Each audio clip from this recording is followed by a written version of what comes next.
여러분, 사회 곳곳마다 선한 영향을 끼치는 존경받는 영웅 위인들이 있어요. 각각의 정치, 경제, 영역 모든 분야마다 선한 영향을 끼치는 사람들이 있습니다.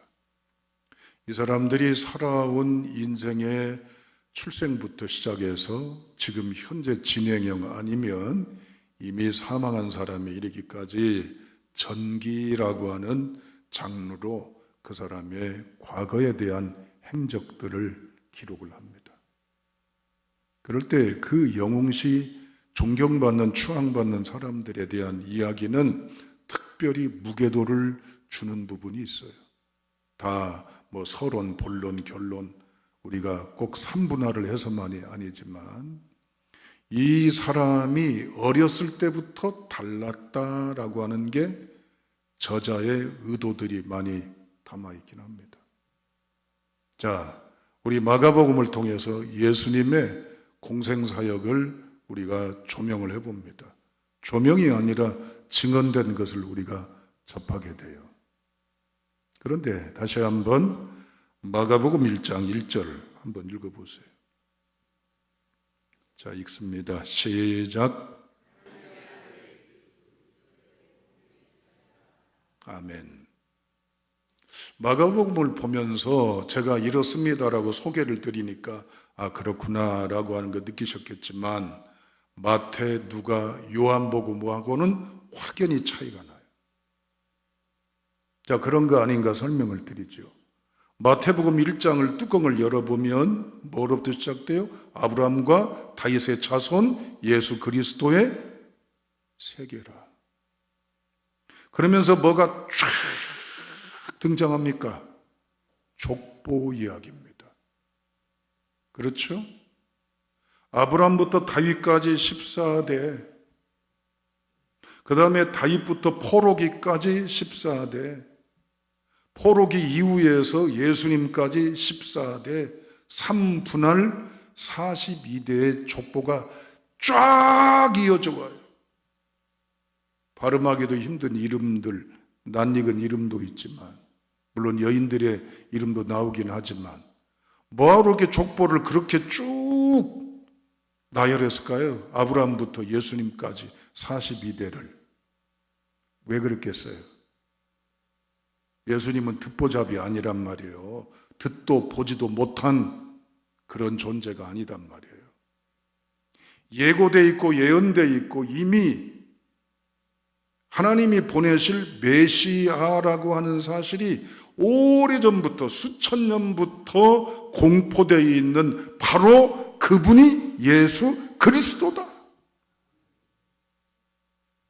마태는 유대인의 왕 되신 예수 그리스도에 대한 긴 수천 년 전의 장황한 역사 속에서 하나님이 행하신 일에 초점을 맞추고 있어요. 간단히 소개하지 않았단 말이에요. 누가복음 어떻게 시작해요? 예수님 이야기부터 시작해요? 아니요. 세례 요한이 출생한 얘기부터 시작하잖아요. 그래요, 안 그래요? 수태고지 사건, 여러분 이제 엘리사벳이 불임입니다.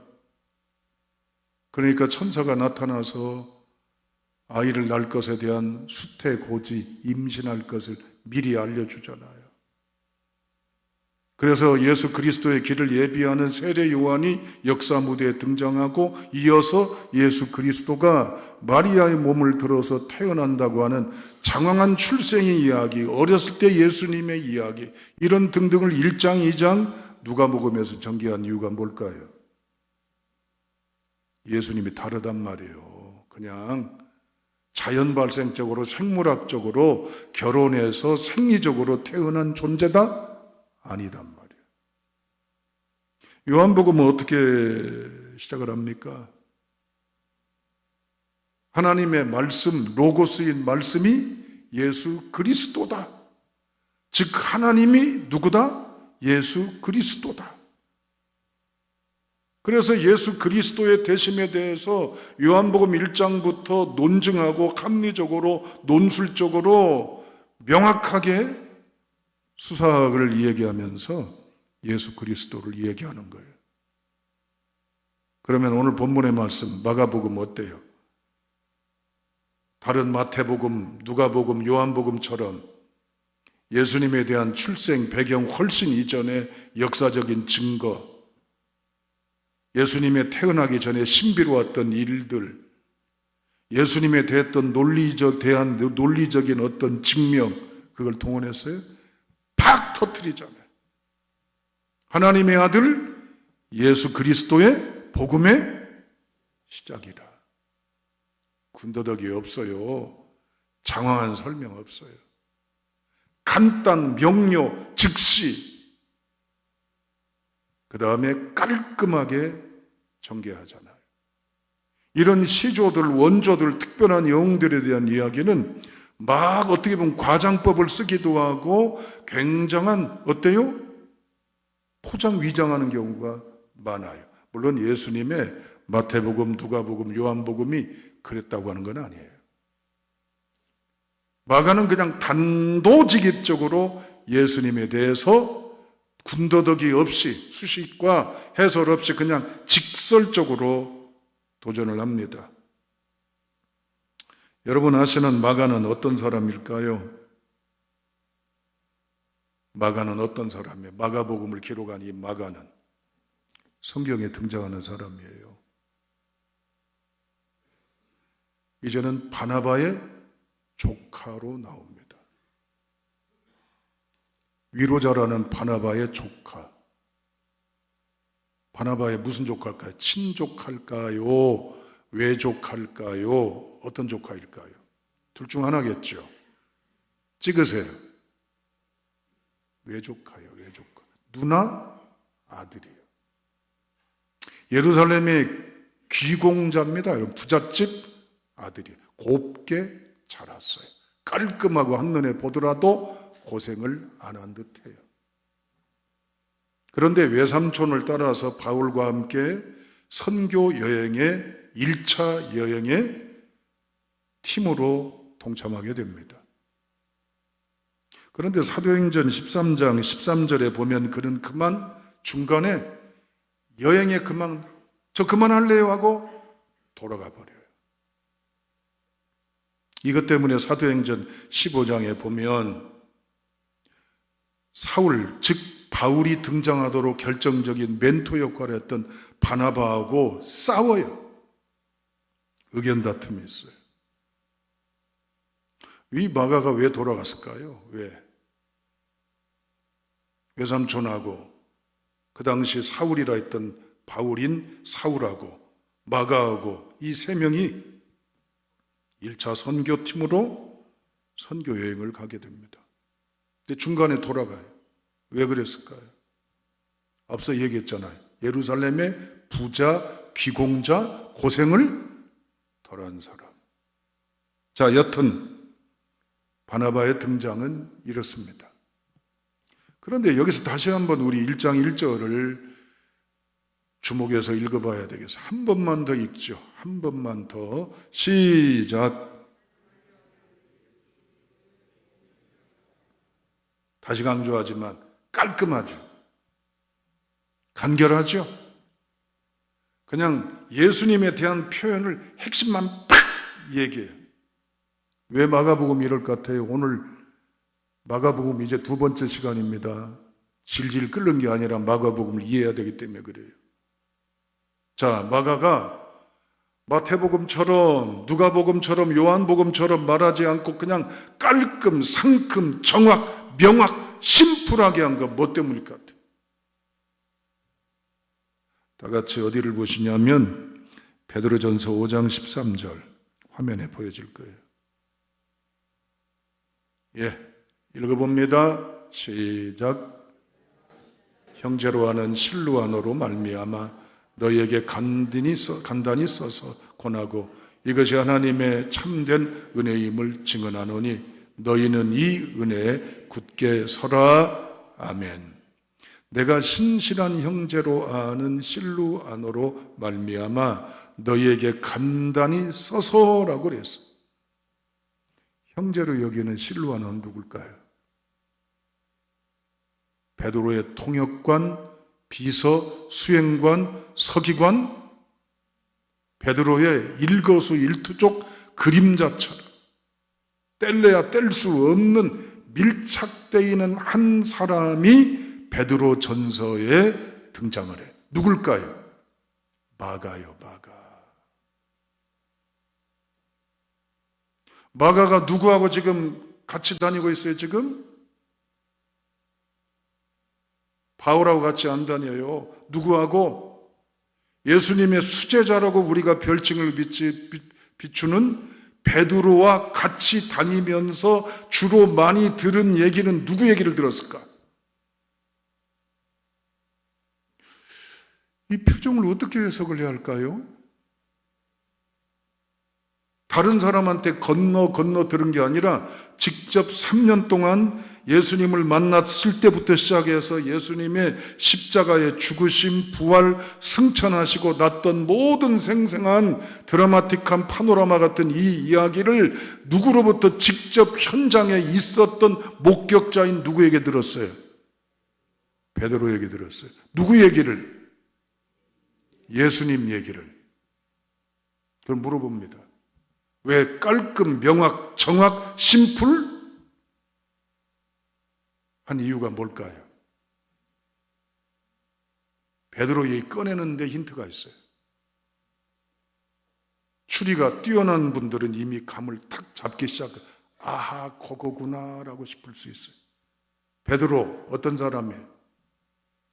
늘이 차분해요? 굼떠요? 어때요?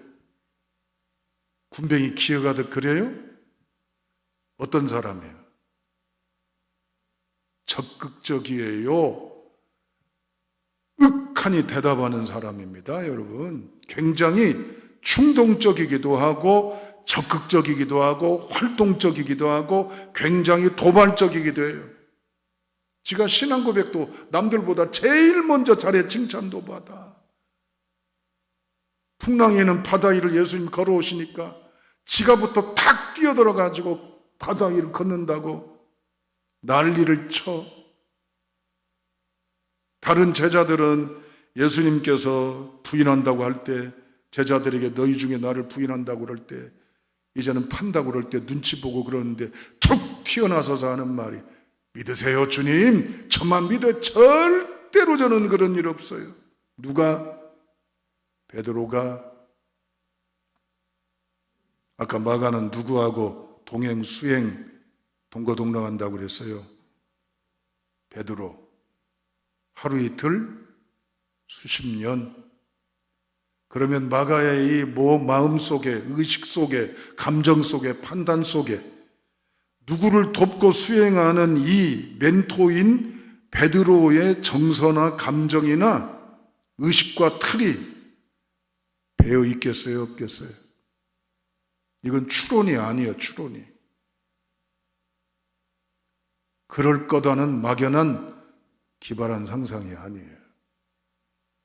누구하고 같이 있어서 마가는 다른 삼복음서와 다른 이 관점으로 이렇게 긴급하면서도 이제는 직설적이고 도발적이면서 깔끔 상큼하고 속도감 있게 말씀을 기록해 나가는 이유가 뭐예요? 누구 영향을 받았다? 베드로 영향을 받았다. 그런데 아까 앞서 한 얘기가 있어요. 누구 조카? 외삼촌 바나바. 바나바는 어떤 사람이에요?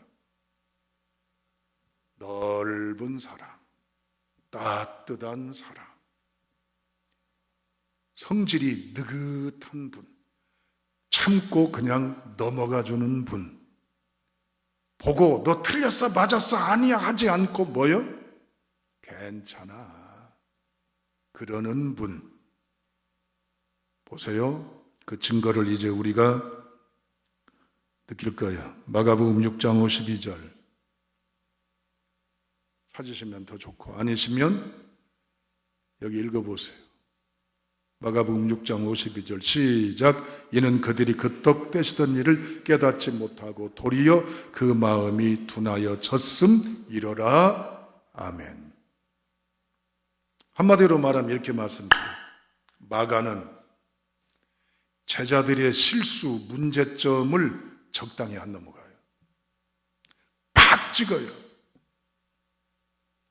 약점, 문제점, 실수, 연약함들이 있지만 마가는 이것을 밝히는 이유가 뭐예요? 치부를 드러내고 그들의 인격을 폄하하는 게 아니라 뭐예요? 약하디 약한 인간의 연약면들을 바나바 그의 외삼촌처럼 어떻게 해요? 이해하고 위로하고 헤아려 보려고 하는 공격과 인신 모독이 아니라 뭐요? 관용, 포용, 이해의 마음이 있어요. 우리가 이런 눈으로 마가복음을 봐야지 그냥 뭐 하나님의 아들 예수 그리스도의 세계라 그러니까 단어 해석하고 아이고 그렇구나 이렇게 넘어가면 안 돼요. 여기서 우리가 기도할 제목 하나가 있어요. 지금 마가는 누구하고 같이 지냈던 경우가 많아요? 외삼촌하고. 누구하고? 베드로하고. 그럼 여기서 나오는 게 있습니다. 카멜레온 효과라는 심리학 용어가 있어요. 이건 뭐예요? 누군가에 가까이 하냐에 따라 그 사람의 색깔이 어떻게 된다? 달라진다. 또한 여기에 전문 용어로 미러 뉴론이라는 말이 있어요. 거울 효과. 거울에 비치면 그 사람 모습이 그대로 고스란히 거울에 비쳐요. 멀찍이 있던 가까이 있던. 부부는 닮는다. 아이고 그 부부 하는 꼬락서리 좀 봐. 똑같아. 이건 폄하하는 말이기도 하지만 부부는 다르더라. 역시 부부는 닮는다더니 닮았어 부부가. 여러분 부부가 교회 공동체에서 어떤 평을 받는지를 두려워하시길 바랍니다. 저도 그렇고 다 그래요. 여러분이 누구와 가까이 하냐에 따라서 여러분의 언행심사가 달라져요. 마가의 필치, 기법, 분위기가 베드로와 가까이 했기 때문에 벌써 군더더기 없이 직설적으로 직행을 하면서 깔끔, 정확하잖아요. 그러나 마가복음에 이젠 담아있는 부분이 뭐예요? 실수, 부족, 연약이 있어도 이런 사람이지만 이해하셔야 돼요. 주님이 품으셨어요. 우리도 그래야 돼요. 우리가 욕하면 안 돼요. 우리가 이 사람 버리면 안 돼요. 할렐루야. 마지막 질문합니다. 여러분 표정은 어떻습니까? 저도 반성해야 돼요. 제 모습 속에서 따라합니다. 예수님을 닮은 모습 있어야 되잖아요. 저는 풀타임 사역자잖아요. 저는 그냥 아마추어가 아니라 프로 주님과 함께 절적으로 하는 전문 사역자잖아요. 제 속에서 뭐가 풍겨야 여러분들이 믿고 따라오겠어요? 예수 모습, 예수님 모습. 아멘. 여러분 장로님, 권사님, 집사님들이잖아요. 어떤 분은 쳐다보면 눈에서 막 불이 나. 놓아봐, 쏘아봐, 그냥 노려봐. 여기 말고 다른데.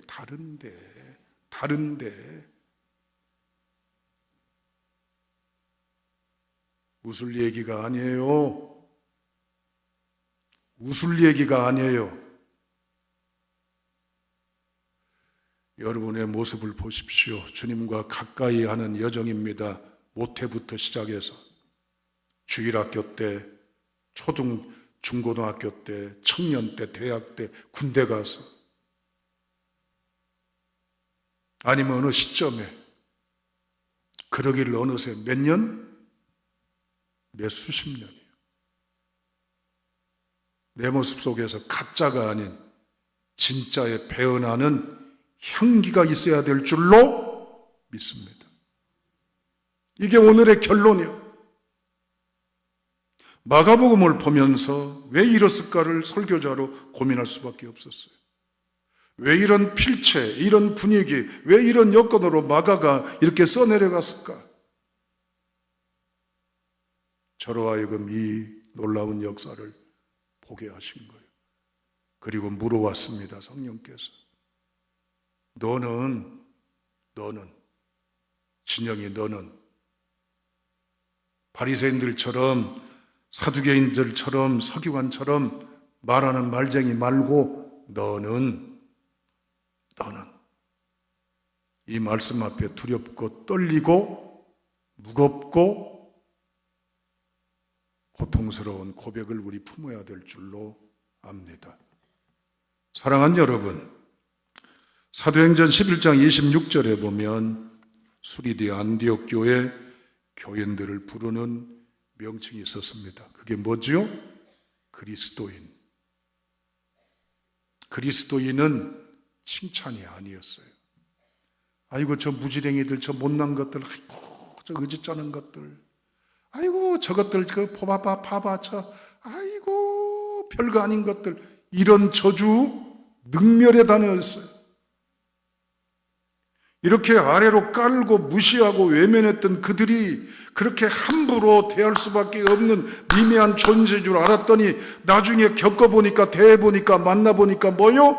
그리스도를 닮은 사람이요, 그리스도에게 속해 있는 사람이요, 그리스도의 분신이고 그리스도의 모습이요, 그래서 나중에는 고유명사 크리스찬이 된 거요.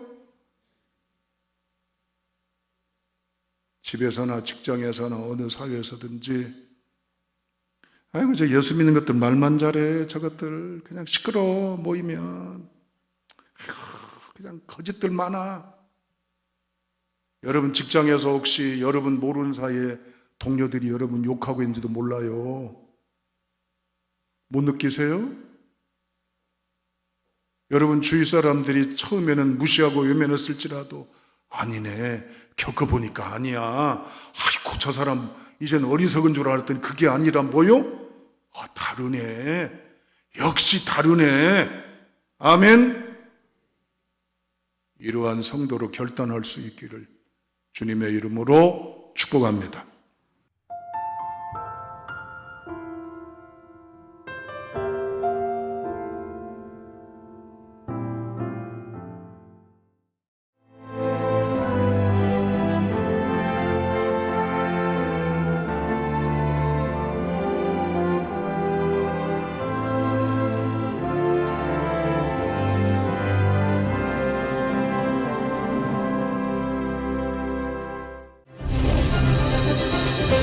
기회는 준비된 도시를 선택합니다.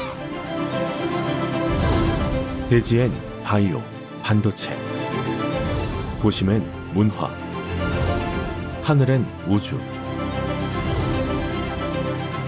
대한민국 미래 산업의 새로운 가능성을 열어가는 곳. 격이 다른 도시, 순천입니다.